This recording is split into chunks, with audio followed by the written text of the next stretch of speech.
সামাজিক যোগাযোগ মাধ্যমে গত কয়েকদিন ধরে তুমুল আলোচনায় অভিনেত্রী মেহজাবিন চৌধুরী।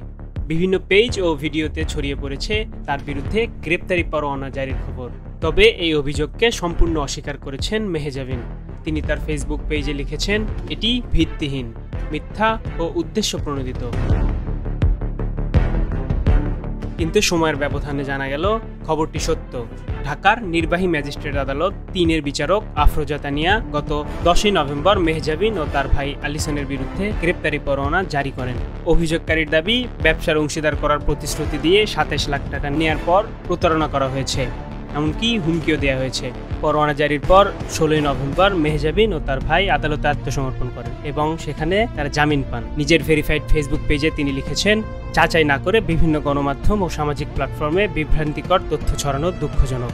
একই সঙ্গে তিনি জানিয়েছেন, তার বিরুদ্ধে সংগঠিত অপপ্রচার রোধে আইনি ব্যবস্থা নেবে। এই মামলার পরবর্তী শুনানি নির্ধারিত হয়েছে আগামী ১৮ ডিসেম্বর। আকাশ কুমার মহন্ত, নিউজ ডেস্ক।